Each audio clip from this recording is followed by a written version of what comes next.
back to my channel, balik lagi dengan saya Merlin Timbang yang sudah lama banget tidak muncul atau tidak buat video. Dan kali ini saya ingin sharing pengalaman saya. Jadi teman-teman tahu dong, untuk teman-teman yang berjuang JLPT atau bahasa Jepang atau ujian bahasa Jepang, tahu dong ini apa? Jadi ini adalah tegami atau surat dari JLPT, dan ini adalah surat hasil. Nah teman-teman sudah pada dapat nggak? Teman-teman yang ada di Jepang mungkin sudah pada dapat ya hasilnya ini tentang kita lulus atau tidak, tapi nggak tahu ya kalau ada Indonesia.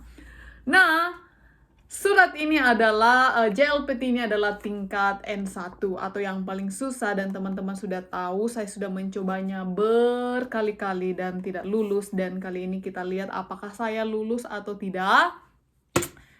Saya sudah ambil selama 2 tahun, saya sudah mencoba 2 tahun, saya sudah mencoba 3 kali, dan ini yang keempat kalinya. 3 kali saya tidak lulus, tapi kita lihat apakah saya lulus atau enggak.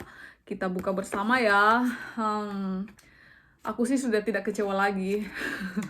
Kalau gagal ambil lagi.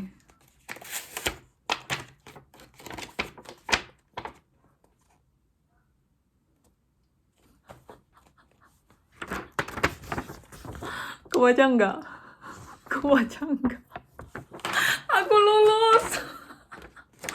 Sebenarnya aku udah tahu sih kalau aku lulus. Aku tuh sudah tahu kemarin dari dari email kalau aku lulus. Saat itu aku lagi naik shift, lagi shift malam, dan lagi gantiin pampersnya pasien.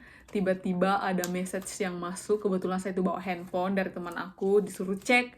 Dan ternyata pas aku cek itu, nggak percaya kalau aku lulus. Sambil pegang ini, masih ada glove-nya, sambil pegang tisu, dan ada di situ, ada pup di situ. Aku loncat-loncat tengah malam karena aku tahu kalau aku lulus. Tapi yang ingin saya bagi pada saat ini bukan tentang kelulusan saya, bagaimana saya mau bagi pengalaman bagaimana saya bisa lulus di N1 ini. Tipsnya adalah, pertama, saya mau cerita kalau saya ambil JLPT itu langsung loncat ke N2. Saya ambil pertama kali N2 itu gagal. Jadi saya coba lagi yang kedua kali dan saya tembus. Kemudian saya coba JLPT itu pertama kali dan gagal. Kedua kali gagal. Ketiga kali gagal. Dan ini ada keempat kalinya. Saya mau simpulkan untuk sistem belajarnya itu sangat berbeda. Kalau teman-teman lulus N2 dan memakai sistem belajar seperti N2 dan diaplikasikan untuk N1, aku percaya tidak akan lulus. Percaya nggak akan lulus. Atau mungkin cuman aku ya. Kalau N2, teman-teman ada umpamanya sedia buku nih. Seperti video yang aku tampilkan sebelumnya untuk tips untuk lulus N2.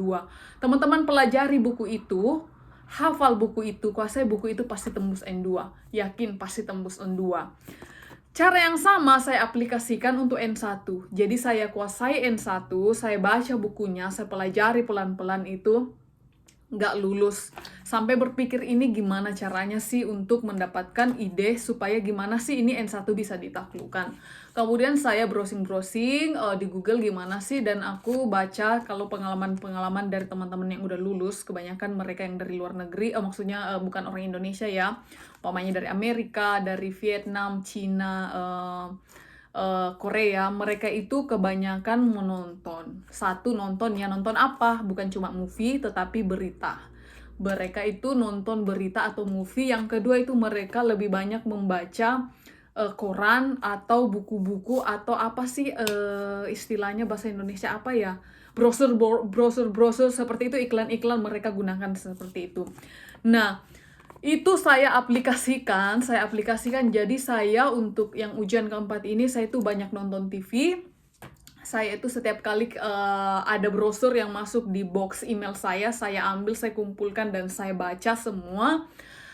Kemudian kalau ada buku-buku kecil juga itu saya baca. Jadi istilahnya N1 itu bukan cuma penguasaan materi, tetapi juga soalnya itu akan keluar kasus-kasus yang setiap hari muncul di Jepang itu, berita-berita. Jadi dengan cara kita mendengarkan berita atau news setiap hari, kemudian kita membaca brosur-brosur atau artikel, atau dengan membaca koran itu membuat kita terbiasa dengan membaca atau reading, sehingga pas kita ditampilkan soal N1 itu dengan case yang sama, otak kita itu udah mulai terbiasa. Jadi kita jawabnya aman. Cuman itu tips yang aku mau kasih untuk N1. Kalau tips N2 kemarin, aku ngajarin gimana belajar bukunya apa, kemudian sistem bagi waktunya belajar apa yang dikuasai pertama, apa yang harus dipelajarin pertama. Tapi kalau N1, basicnya itu teorinya sama dengan N2, hanya saja percakapannya itu lebih keras, lebih padat, lebih dalam, seperti dengan berita-berita atau newspaper, ataupun brosur-brosur. Jadi itu istilahnya kita semakin lancar dan mata kita tuh semakin cepat untuk menangkap atau mengerti materi dari suatu bacaan. Jadi, tips saya untuk teman-teman yang lagi berjuang untuk mengejar N1, perbanyak membaca di luar buku teori. Buku teori boleh dihafal, tapi kalau cuma menghafal tidak cukup. Nah, untuk teman-teman yang lagi berjuang N2, N3, N4, dan M5, aku cuma bilang jangan pernah menyerah dan jangan pernah kecewa. Ambil terus sampai teman-teman tembus. Karena semakin teman-teman ambil, semakin teman-teman terbiasa, dan aku percaya nanti teman-teman bisa lulus. Well, sampai di sini aja video kita ini. Semoga pengalaman saya ini bisa bermanfaat ya. Dan finally, aku ambil N1 aku selama 2 tahun lebih. Wait, sebelum aku tutup, aku mau bilang gini.